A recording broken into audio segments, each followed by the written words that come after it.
The storm had passed, but it had left the world broken. Rainwater carved jagged rivers through the prairie. Wagons had sunk halfway to their axles before the men gave up. And when they decided something had to be left behind, they chose her. A widow, bruised, silent, and too weak to speak after 2 days without food or warmth. They didn't look back when they left her in the mud. She didn't cry. She just closed her eyes and let the cold water rise. Her name was Eleanor Vance, and 3 weeks ago she had buried her husband with her own hands near the Smoky Buttes. He'd died from a fever that swept through their wagon train faster than prayers could be whispered. With no children, no land of her own, and nothing but a few keepsakes in a soaked satchel, she had become little more than a burden to the others. So they left her, sunk in waist-high mud, arms trembling, dress torn at the hem, and her heart already halfway gone. But just as the wind shifted, she felt it. A hand, strong, steady, wordless. It gripped the rope slung across her chest and pulled, slow, patient, unrelenting. She gasped as the weight of the mud broke around her, and then she saw him. He didn't speak, didn't ask who she was or what had happened. He just pulled, until she was clear of the marsh and lying on the riverbank, coughing and gasping, but alive. The man stood over her, silent as stone. His skin was darkened by sun and travel. His hair braided tightly, falling down his back. Paint marked his shoulders and chest, symbols Eleanor didn't understand but somehow felt sacred. He met her eyes, then looked away, and walked into the trees. She tried to speak, to call out, but her voice cracked, broken from disuse. And still, he returned. Minutes later, he brought a deerskin blanket and a small leather pouch. He knelt beside her and began to clean the cuts on her arm with movements both practiced and careful. She finally whispered, "Who are you?" He didn't answer, but he offered her a strip of dried meat and a flask of water. That night they didn't speak. He built a fire under a bent pine and let her rest on one side, never crossing into her space. He slept with his back to the flames, one ear open to the woods. Eleanor watched him until sleep took her, and for the first time in weeks, she didn't dream of dying. She dreamed of being found. Eleanor woke to bird song and the smell of cedar smoke. She blinked at the sky, wide, gray-blue, indifferent. Then she sat up, wincing at the ache in her ribs, and turned to where the man had been the night before. Gone! Panic fluttered in her chest until she spotted him on the far side of the clearing, kneeling by the river.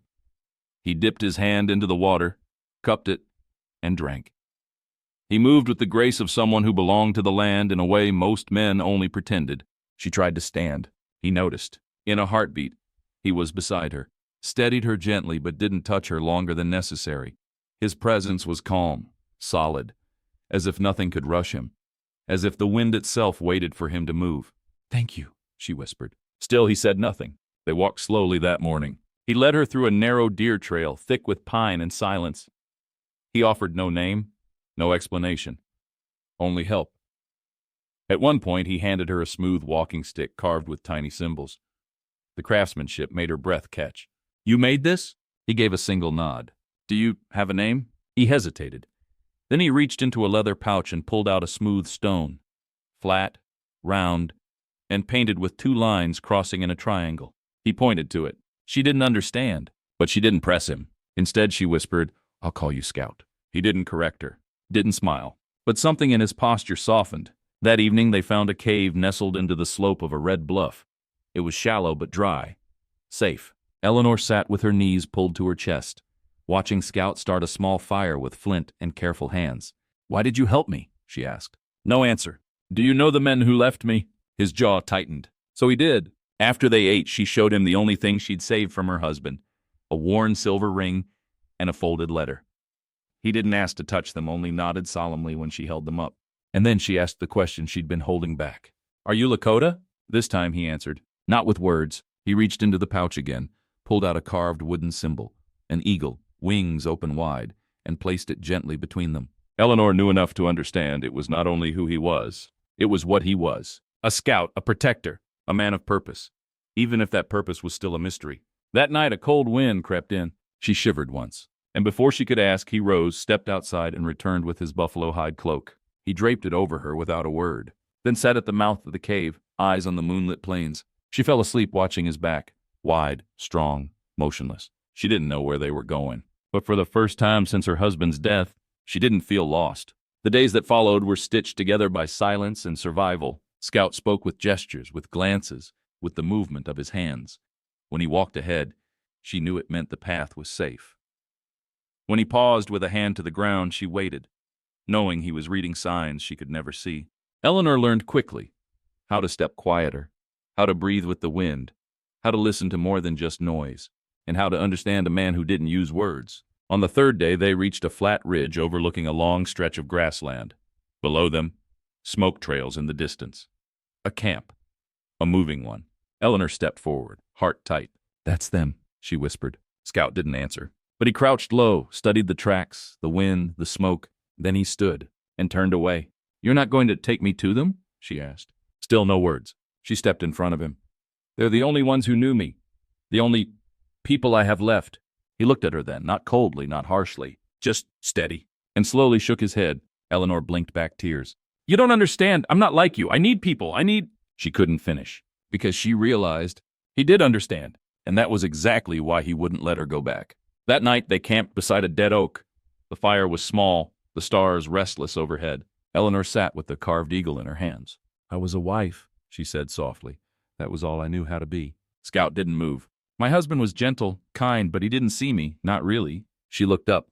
"But you see everything, don't you?" He didn't speak, but the fire between them cracked like something had shifted. Later, as she laid beneath the stars with Scout sitting nearby, Eleanor asked, "Do you have anyone? A family?" For a moment she thought he might stay silent, but then he reached into his pouch, pulled out a string of small bones, delicate, bird-like, tied in a loop.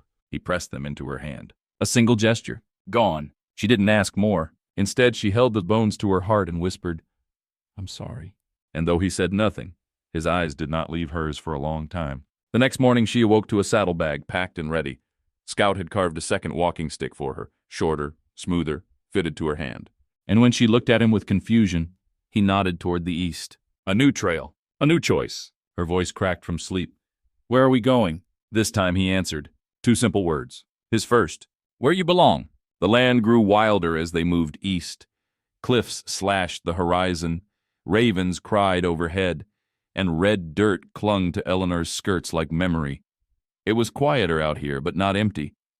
The wind carried voices not meant for ears, and the trees leaned in as though listening.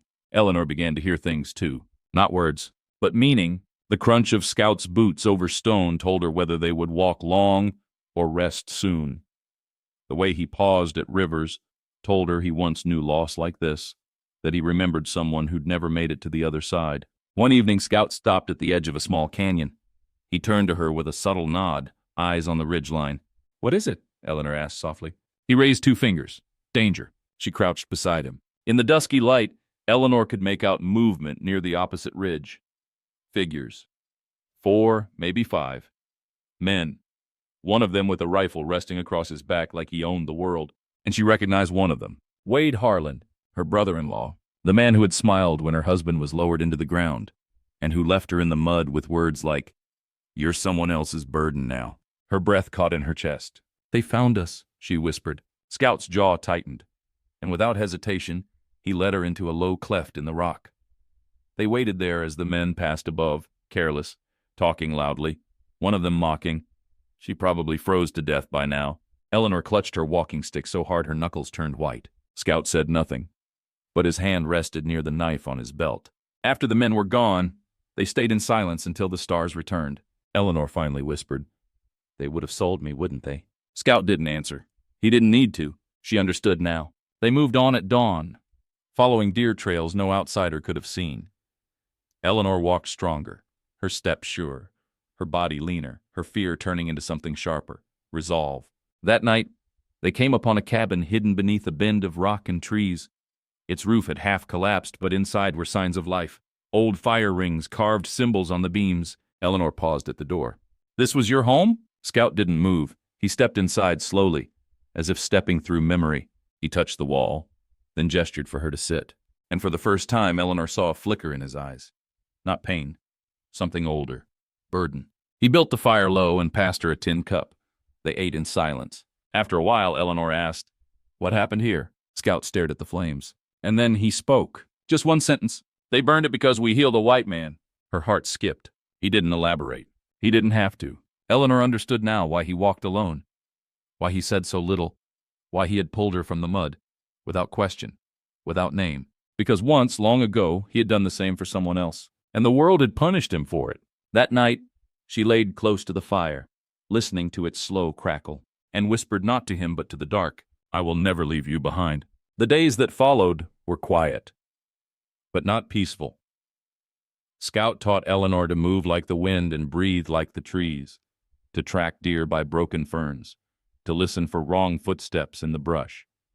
And Eleanor, despite the bruises of her past, learned. Every day her steps grew more certain. Every night she slept closer to the fire and closer to him. One morning she found him carving into wood, something delicate. Not a weapon, not a totem, a cradle board. Her breath caught. "You don't think we'll stay on the run forever," she said. Scout didn't look up. "You won't. You say that like you're not part of we." He said nothing. That silence said everything. But fate moves faster than healing. Late one afternoon, as they returned from a nearby stream, smoke stained the sky near the cabin. Scout froze. His eyes narrowed. The cabin was burning. Eleanor's heart dropped. The fire devoured everything they'd touched. The food, the letters she'd scribbled to herself, his mother's old basket, gone. But it wasn't the loss that hurt. It was the message. They were being watched. That night, Scout didn't light another fire. They traveled under moonlight, Eleanor gripping his arm as they crossed the river barefoot, its icy waters numbing her thoughts. Her voice cracked. Why burn it down?" Scout didn't answer. But when they reached the far bank, he handed her a small pouch, ash, wrapped in hide. "What is it?" she asked. He stared at the stars. "Proof that you don't go back." 3 days later, they reached a Lakota camp hidden deep in the canyons. Eleanor had never seen such still strength in one place. Women weaving with sure hands, children learning to ride before they could run, old men speaking in stories. She was afraid at first, but then she met Atsa, an older woman with storm-colored hair and eyes that seemed to know too much. "You've walked through fire," Atsa told her in slow English, "but fire makes sharp edges." That night, Eleanor sat beside Atsa as they crushed herbs. "You think he'll leave, don't you?" Eleanor asked. The old woman smiled gently. "He doesn't trust the world not to take what he loves." "And do you think it will?" Atsa didn't answer, but Eleanor did. "I won't let it." Meanwhile, Scout stood at the edge of camp, watching the horizon like it owed him a debt. He didn't speak much, but his hands always rested on the blade he never drew. Not yet. Far to the west, Wade Harlan was gathering men. He had heard whispers. He had seen fire, and he hated not knowing where she was. Not because he wanted her back, because no woman should ever walk away from his name. Eleanor had just begun to breathe again. But war was coming, and this time it would burn more than memories. The wind changed that morning. Scout smelled it first. Metal, sweat, and something far worse. Intention. He crouched by a broken sagebush outside the Lakota camp. Hoof prints. Fresh. Multiple. Riding heavy. Wade Harlan had found them. Back inside camp, Eleanor was helping Atsa tend to a fevered child when she saw Scout's silhouette near the ridge, still and taut. She knew something had shifted. She didn't ask. She just followed him when he beckoned. "They're coming," he said. "Who?" "Men who believe pain is proof of power." Eleanor's stomach turned. "Then we run?" Scout shook his head. "They'll follow." "Then we fight?" He finally looked at her and nodded. That night, Scout spoke to the council. He explained what Eleanor had endured, what they had seen, what would come. One elder simply said, "This is not our fight." But Atsa countered, "It became ours the moment they hunted her into our land." The vote was quiet but clear. The camp would stand. Eleanor, standing by the fire, caught Scout watching her. "Do you think they'll spare me this time?" she asked, voice thin. He stepped closer, brushed a hair from her brow. "No, but we're still staying?" "Yes." "Why?" His hand lingered. "Because they won't spare anyone next time." The Lakota began preparing for battle. Old hunters returned from winter shelters. Young warriors sharpened blades and learned how to breathe without fear. Eleanor trained too, learning the bow, the terrain, the silent signal of hawks in the sky. Her body still trembled at night, but her hands grew steadier by the day. Then one afternoon, a child came running from the canyon trail, breathless. "Riders!" Eleanor stood atop the ridge with Scout, her shawl whipping in the wind. Dust rose in the distance. 10 men, maybe 12, all armed. Wade Harlan rode in front, face weathered, eyes gleaming with cruel certainty. He didn't expect resistance, and certainly not from the woman he thought he'd buried in the mud. That night, Scout sat with Eleanor near the fire. The tension between them was more than fear. It was the bond of two souls welded by survival. "If I don't make it," she began. No, he said, soft but firm. You will. She reached into her pocket and pulled out the pouch of ash. The cabin's remains. I want to scatter this when it's over, she whispered. Not in sorrow, in victory. Scout nodded, his jaw tight. I'll be beside you. They didn't sleep that night. No one did. Because by dawn, the West would remember two names. One of cruelty and one of quiet fire. The sun never truly rose that morning. Just a dim light crawling over the hills, filtered through a thick veil of dust. As if the sky itself hesitated to witness what was coming. Scout stood at the edge of the ridge, one foot braced on a rock, watching the riders approach with grim calm. Beside him, Eleanor held her bow, fingers trembling only slightly. Harlan's men were close now, their laughter carried ahead of them. Overconfident. Predictable. They don't think we'll fight, Eleanor whispered. They don't think we can, Scout said. The Lakota had prepared well. Tripwires hidden under loose brush. Narrow choke points marked by sharp-eyed boys. Archers stationed behind false rock outcrops. It was not a fortress, but it was home, and they knew every inch of it. Scout turned and gave a sharp signal, and silence fell. Harlan's voice rang out from the base of the ridge. Eleanor Bishop, you've caused enough trouble, girl. Come down now and we'll end it clean. Scout stepped forward instead. No woman here by that name? Laughter from below, then the click of rifles. Then we'll burn you all out and find her in the ashes. Eleanor took one breath, then loosed her first arrow. It struck a man's arm with a scream, and the ridge exploded into movement. The battle was not grand. It was brutal, chaotic, and personal. Scout moved like water, silent, fluid, deadly. He disarmed two riders before they even saw him, then pulled Eleanor behind a rock when gunfire splintered the tree above her head. She didn't scream. She didn't cry. She reloaded and shot again. Harlan's men were not prepared for resistance. By midday, half had fled. By dusk, three lay in silence beneath painted stone. Harlan remained. He had seen Scout's eyes in the melee, calm, unreadable, and unafraid, and knew then that he was not chasing a scared widow anymore. He was running from a people who had already buried too many innocents to ever forgive again. Later, when the sun finally dipped behind the hills, Eleanor stood beside the ashes of a burned wagon. In her hand was the pouch. Scout approached quietly, blood crusting one sleeve, his face unreadable. She opened the pouch and let the ashes fly into the wind, not with tears, but with peace. This is for the life they tried to end, she said softly, and for the one I'm finally allowed to begin. Scout didn't speak. Instead, he offered her his hand. She took it. The wind whispered between them, and for the first time in weeks, Eleanor felt warm again. Not from fire, but from home. That night, the fire was low but comforting. Sparks curled upward like fireflies as Eleanor sat beside Scout, her back resting against a cool stone. His silence, as always, wasn't absence. It was presence. Strong, patient, like the land itself. But peace, like a prairie breeze, was never meant to last. Hooves thundered in the distance, steady, deliberate. A lone rider approached the camp. Scout was on his feet in seconds, hand on the hilt of his blade. Eleanor, bow ready, narrowed her eyes as the figure came into view. A man in a long brown coat dismounted slowly. He carried no weapon, and his eyes found Eleanor first. Ellie? Her heart stopped. Only one person had called her that. Warren, she whispered. Warren Bishop, her husband's younger brother. The one who'd disappeared after the war. The one she thought had died, along with decency in the Bishop name. He looked older, tired, but alive, and suddenly painfully human. You're supposed to be dead, Eleanor muttered, still stunned. Not yet, Warren said, stepping closer, gaze flicking toward Scout. Though I might be if your new friend doesn't lower his hand. Scout didn't move. Neither did Eleanor. Warren sat across from them later near the fire, his voice cracked with dust and memory. I heard what happened. What they did to you after Caleb died. I didn't come back because I thought you'd hate me. I might have, Eleanor said, staring into the flames. If you had come back a year ago. Silence stretched between them. Why now? She asked finally. Because Harlan Bishop is my cousin, Warren said, jaw tight. And I know he won't stop. Eleanor stiffened. Scout's eyes flicked up. He's regrouping. He'll come back with more men. With the marshal bought off, with deeds signed in his pocket. He wants the land, the reputation, and, apparently, the woman who defied them all. Eleanor's jaw clenched. He'll never touch this place. I know, Warren said. That's why I came to help. Scout said nothing, but his stare was steel. Eleanor knew he didn't trust Warren. Neither did she. But part of her wanted to.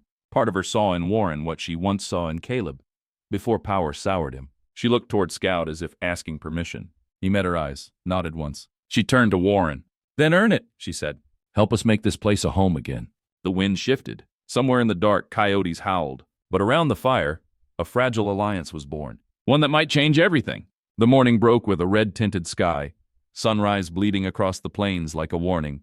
Eleanor stood beside Scout as they surveyed the broken fencing and burned-out wagon wheel, reminders of Harlan's first assault. Warren was already working, his jacket discarded, sleeves rolled up, repairing a corner post as if trying to mend more than just wood. The air between the three of them was thick, not hostile but unspoken. Not yet trust, but not suspicion either. Scout remained quiet, as always, but Eleanor could feel his tension, more than usual, and she knew why. He hadn't spoken a word since Warren arrived. Not one. That evening, as they ate beans by the fire, Warren finally asked the question Eleanor had known was coming. "So," he said casually, "what do I call him?" She glanced at Scout, then back to Warren. "His name is Tahu." Warren blinked. "You sure?" "I've heard that means silence in Lakota." Eleanor nodded. "It does." "He doesn't speak?" "No." Scout, or Tahu, stirred only slightly, lifting his eyes from the fire. Warren leaned back. "Did he ever?" Eleanor didn't answer, because the truth wasn't hers to give. Later, when Warren had turned in, Eleanor sat with Scout beneath the stars. She didn't ask, not directly, but she looked at him with all the weight of curiosity and concern. He finally moved, slowly, fingers tracing the edge of the wooden talisman he always wore around his neck. Then he handed it to her. Carved into it, delicately, was the image of a buffalo standing over a child, and on the back, 5 tiny notches. "Your family?" she whispered. Scout nodded once. Tears welled in her eyes. "And they?" He touched his throat, then held up 5 fingers, then made a gesture of fire. Eleanor's breath caught. She didn't need more words. She saw it. The image of 5 lives, likely his parents and siblings, lost in a raid. Perhaps burned. Perhaps silenced. Just like him. "Scout," she murmured, voice breaking. "I'm so sorry." He shook his head gently. Then slowly, he pressed the talisman back into her hand and curled her fingers around it, as if to say, "This is part of me now. Part of you, too." They sat that way for a long time. 2 souls battered by different storms but sharing one sky. The silence between them wasn't empty. It was sacred. And in that silence, something deeper than words began to grow. The wind shifted mid-morning, carrying a smell Eleanor hadn't sensed in weeks. Burned oil, leather, gunpowder, and something else. Fear. She rushed from the cabin just as Scout stepped down from the ridge. He didn't speak. He never did. But his eyes were storm dark, jaw locked, and in his hand, a strand of black horsehair tied in a tight knot. Eleanor froze. "Is it him?" Scout nodded once. Warren ran out, rifle in hand. "How many?" Scout extended 3 fingers. Eleanor's heart clenched. Harlan was coming. Again. And this time he wouldn't leave without finishing what he started. Or without her. They set to work boarding windows, reinforcing the fence line. Warren dug a shallow trench just east of the cabin where the land narrowed, hoping to funnel riders if needed. "Why doesn't he leave?" Warren asked in a low voice as they paused. "Why stay? Why fight for this?" Eleanor didn't answer right away. She watched Scout sharpening a handmade arrow under the cottonwood tree, the morning sun casting golden fire on his skin. "He doesn't stay for land," she said. "He stays because someone finally stayed for him." That evening, the sky bruised to a heavy purple as thunder rolled over the horizon, but it wasn't a storm. It was hooves. The sound grew louder, rhythmic, like war drums pounding against the earth. Eleanor stood in the doorway, Scout by her side, Warren just behind them. The 3 of them like mismatched sentinels, cowgirl, warrior, and drifter, facing the coming dark. When the riders crested the ridge, Eleanor's stomach dropped. Harlan rode in front, hat low, coat flapping like wings of a vulture. Behind him, 2 men, both armed, and a 4th horse dragging something behind it, a scorched tree branch soaked in oil, a burning threat. "You know what I want," Harlan called out. Eleanor stepped forward. "And you know what I've lost." Harlan laughed bitterly. "You lost it the day you thought you could escape men like me." Then he nodded, and the 4th rider lit the branch. Before the fire could take the grass, Scout moved, like a shadow. He slipped through the back fence low and fast, bow in hand. Warren lifted his rifle and Eleanor stood her ground, heart pounding. She didn't see where Scout went. Only that, seconds later, one of Harlan's men fell from his horse, clutching his shoulder.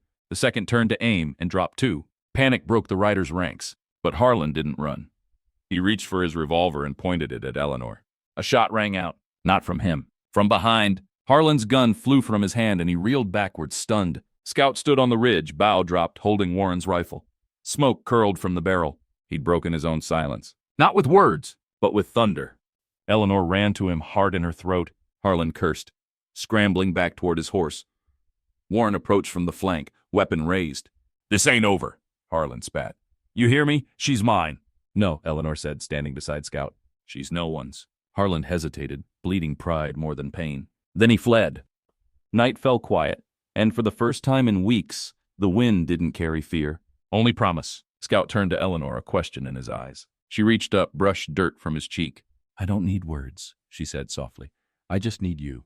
And in his quiet, steady gaze, she saw a vow. One made not with oaths or rings, but with action, with choosing to stay. For days after Harlan's retreat, the land seemed to breathe easier. The birds returned to their songs. The sun no longer felt heavy with dread. And even the nights, though still cold, were peaceful. Scout had gone silent again, but not distant. He spent his days helping Eleanor mend the barn, guiding Warren as the boy learned to ride, build, and track. There were no grand declarations, just a man who showed love in action, not words. One morning, Eleanor awoke to find a new fence post carved with symbols she didn't recognize.